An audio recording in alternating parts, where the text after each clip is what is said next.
You're watching News 25. Local coverage you can count on. News 25 is brought to you by J.K. Nelson Law, voted best of Pahrump for 4 years. Give them a call, 775-727-9900. News 25 is also brought to you by Gunny's Air Conditioning and Heating. New, service, and repair. Call Gunny's, 775-727-6800.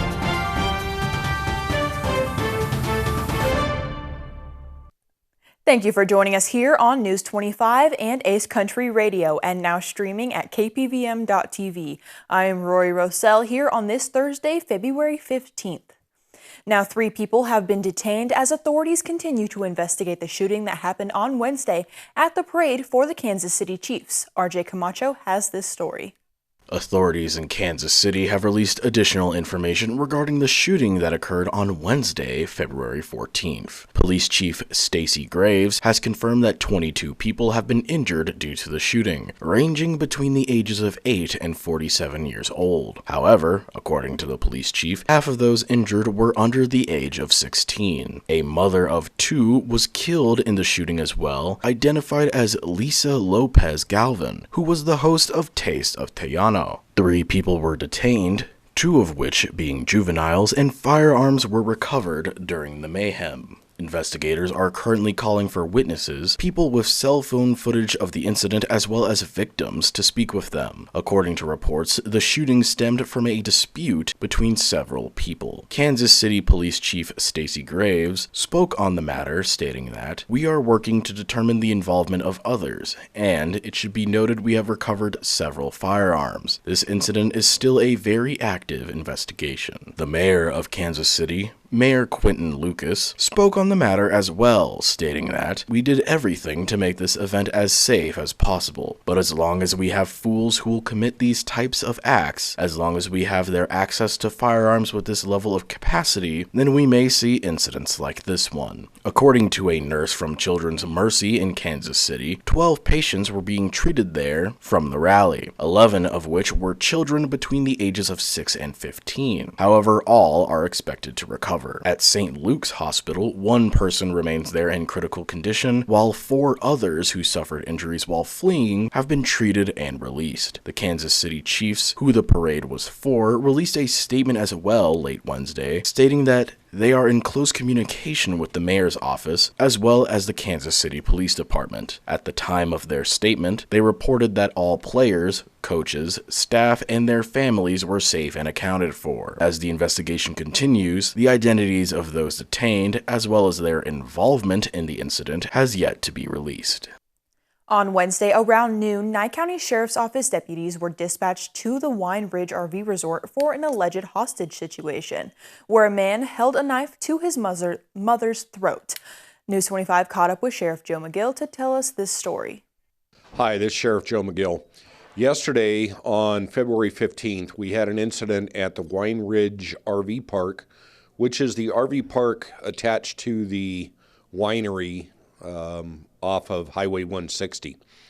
The initial call came in that an individual was holding a knife to his mother's throat. Information came in that the mother was out of the residence and that the son was barricaded inside the RV where they were staying.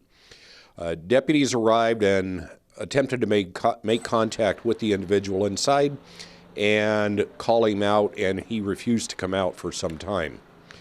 The initial call started at 11:50, and at approximately 12:55, 1 hour later, the individual did come out of the residence and was taken into custody. There were no injuries to the mother or anyone else present. The individual was identified as Justin Schultes, a 33-year-old white male. Justin was taken into custody for battery, domestic violence, and battery with a deadly weapon, and he was transported to the Nye County Detention Center for booking. Thank you. And News 25 has obtained the arrest report for Justin Schultes. Anthony Roberts reports.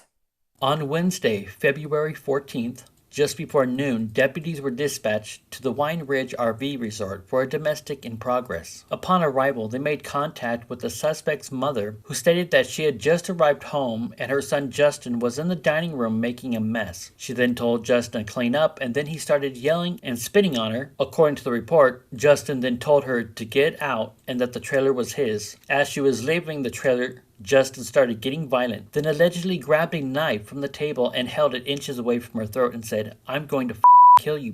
She then left the trailer and called 911 while Justin locked himself in the trailer. Justin eventually surrendered himself to deputies but denies holding a knife to his mother's throat. Justin was transferred to Nye County Detention Center where he was booked for battery, domestic violence, and battery with a deadly weapon. And in international news, Israel has stormed a hospital in the city of Khan Yunis as the tension escalates between them and Lebanon. On February 15th, it was reported that Israeli forces had stormed the Nasir hospital in the city of Khan Yunis. Khan Yunis has been the focus of Israel's campaign for the past few weeks. According to the Israeli military spokesman, Rear Admiral Daniel Hagari, the military had, quote, credible intelligence regarding the matter of hostages being held within the Nasir hospital, which is the primary hospital in the city of Khan Yunis. He additionally stated that they had conducted a, quote, precise and limited operation at the hospital, and they did not forcibly evacuate medics or patients. Typically, under international law, it is prohibited that militaries target medical facilities. However, these facilities can lose this protection should they be used for military purposes. According to health officials, several people were killed in the assault on the Nasir hospital. Additionally, according to international aid group Doctors Without Borders, staff had to flee the hospital when the Israeli military stormed the building. They had to resort to even leaving patients behind, and one staffer was detained at an Israeli checkpoint that was just outside the facility. Lisa Moshaner from Doctors Without Borders spoke on the matter, stating that people have been forced into an impossible situation: stay at Nasir hospital against the Israeli military's orders and become a potential target, or exit the compound into an apocalyptic landscape where bombings and evacuation orders are a part of daily life. The death toll has been updated as well and has shown that 28,663 Palestinians have been killed since the war began, with 68,000 others being wounded. According to the health ministry in Gaza, which has provided the updated death toll, 2/3 of these deaths are of women and children. However, the health ministry does not differentiate between civilian deaths and combatant deaths. Meanwhile, tensions between Israel and Lebanese militant group Hezbollah have re-escalated after 2 Israeli airstrikes has caused the death of 3 Hezbollah fighters. According to Israel's military, the airstrikes resulted in the death of a senior commander named Ali Deebs. According to Israel, the elite Radwan force of Hezbollah, which Ali Deebs was a part of, was involved in an attack on Israel. Additionally, Hezbollah deputy Hassan Ibrahim Isa and another unnamed operative were killed as well. These strikes have caused Hezbollah to vow retaliation just hours after the attack. On February 15th, Hezbollah made good on their claims by firing 10 rockets on the northern Israeli town of Kiryat Shmona. There has been no information regarding any casualties within the town, which is the town a majority of Israelis fled to after the October 7th attack. Lebanese Prime Minister Najib Mikati spoke on the matter, condemning the escalation. At a time when we are insisting on calm and call on all sides not to escalate, we find the Israeli enemy extending its aggression. A spokesperson for Israeli Prime Minister Benjamin Netanyahu's office responded, stating that Israel has a message to Hezbollah, which is, quote, "Don't try us." We will have some more local news coming up after the break.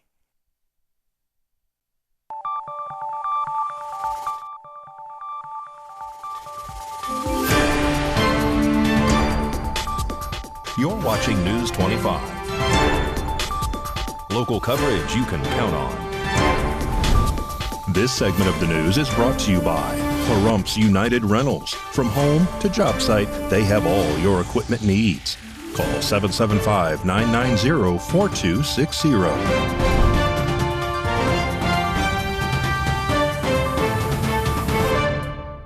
And welcome back to News 25. Well, a local man is arrested for defecating on a private property and destroying their security camera. News 25 reporter David Preston has this story.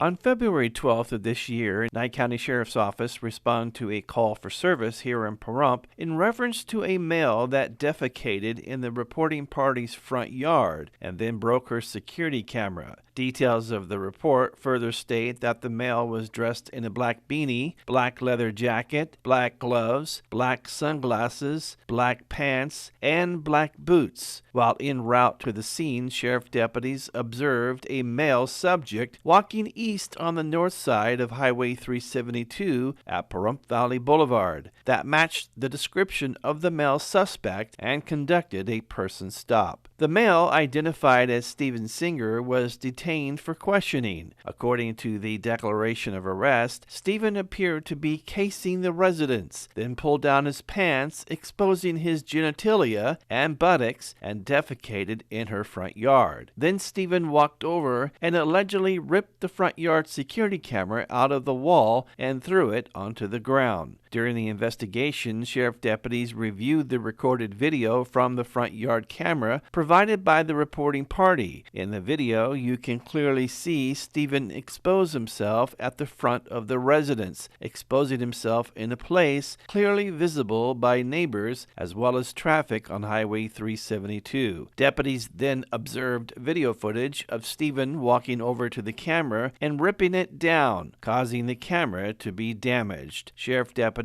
then took Stephen Singer into custody and transported him to the Nye County Detention Center. Stephen Singer is being charged with indecent, obscene exposure, destroying the property of another, and urinating, defecating in public.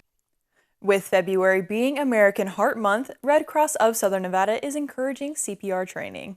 The Red Cross of Southern Nevada encourages CPR training. Enroll in a CPR certification class in person or online, or request a free hands-only CPR presentation by experienced Red Cross volunteers.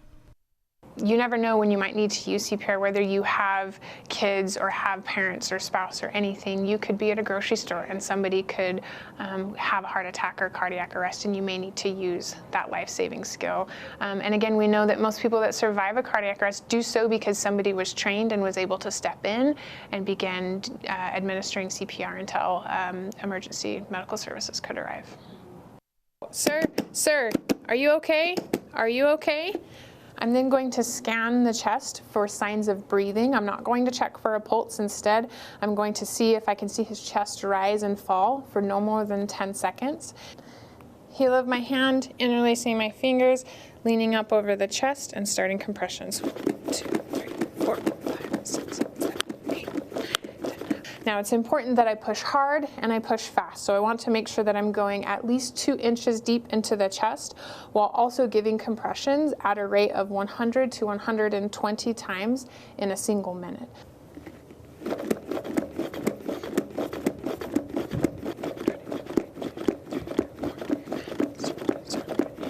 Learn more at redcross.com/take-a-class.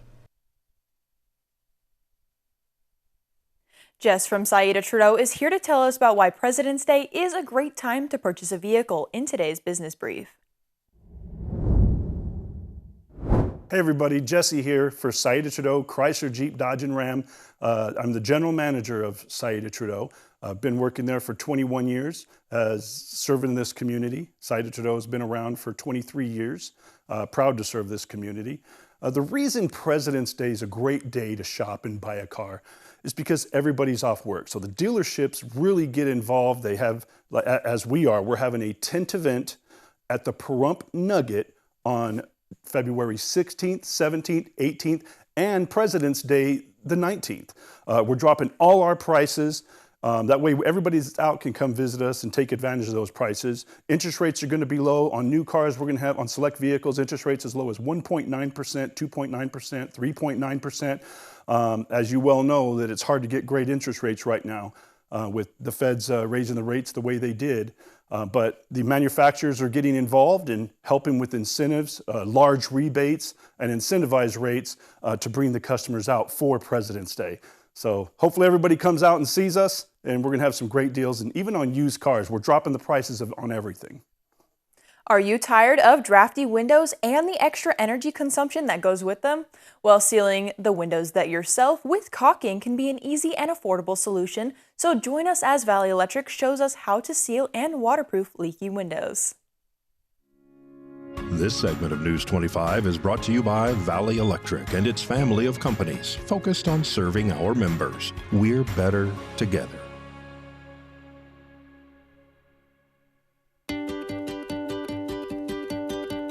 Did you know heating and cooling account for roughly half of your home's energy use? Applying caulk around drafty windows is a fairly easy project you can do yourself, and this simple task can pay off with big energy savings.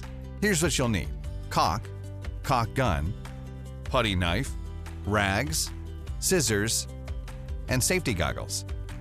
To start, clean the area where you'll be applying the caulk with a wet rag. Be sure the area is dry before applying new caulk. Next, cut off the sealed tip of the caulk tube at a 45-degree angle. Load the tube of caulk in the caulk gun, then squeeze the trigger to fill the tip with caulk. Apply steady pressure on the trigger to create a solid stream of caulk. The caulk tip should be held no more than 1/2 inches from the surface. Gently press the caulk into the corner, cracks, or space with the putty knife. Wipe away excess caulk with a dry cloth. Seal the caulk tube for future use. Allow the caulk up to 24 hours to dry after application. Remember, you can apply caulk to other areas of your home, like around doors, pipes, and plumbing. Want to do more? We're here to help. Contact us to learn more about ways to save energy. We'll have your weekend road trip tip after the break.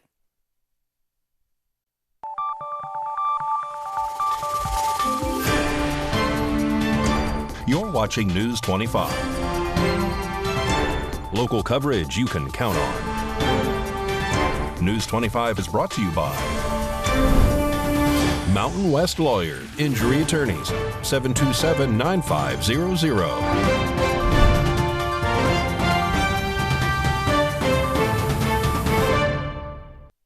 And welcome back to News 25. Well, now here's Mikey with your weekend road trip tip.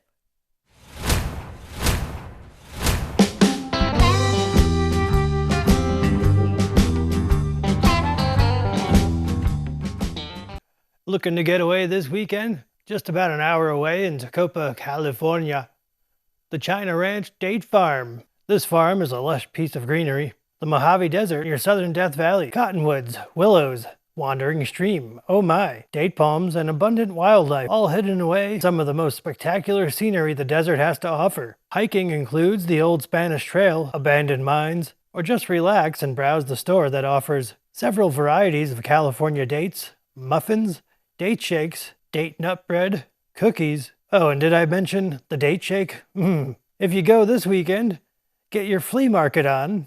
This Saturday and Sunday in Tacoma, all proceeds will benefit Southern Inyo Fire Protection District. An Ohio family is filled with love recently as they celebrate their daughter who got a new heart transplant just at 8 months old. Brittany Harris shares this inspiring story. Angie Voisard is happy to have her baby girl back home.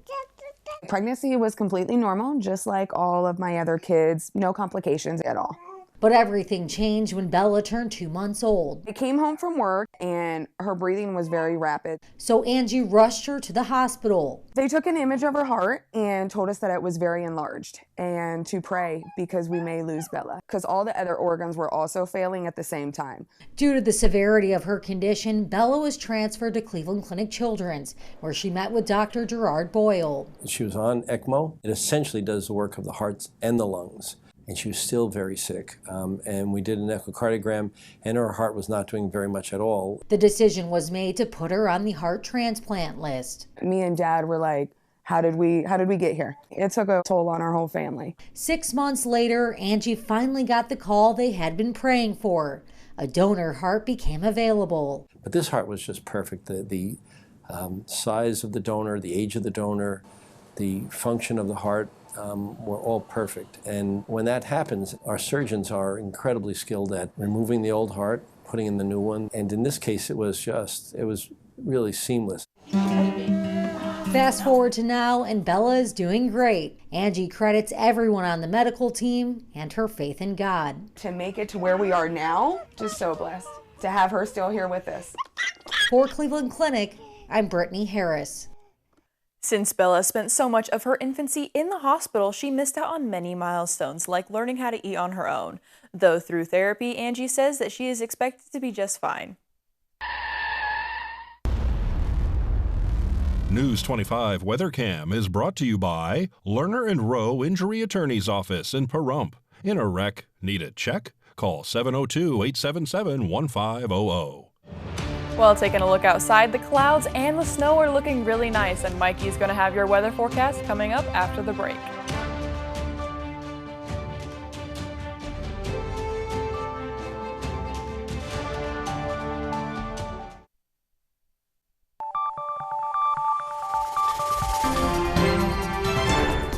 News 25 weather is brought to you by Dairy Council of Nevada. Undeniably delicious, undeniably dairy. Enjoy what's real.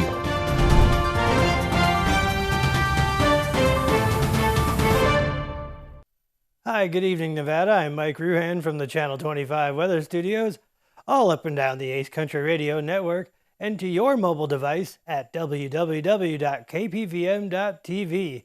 Fernley, 52 degrees, Fallon, 54, Carson City, 47, and how cute, Tonopah and Goldfield, weather twins, 46, Beatty, 60 degrees, out in Amargosa, 64, Las Vegas, 62, Death Valley looks like summer, 73 degrees, but here in the paradise of Pahrump, our current temperature is 59 degrees. We hit 60 just a little bit earlier.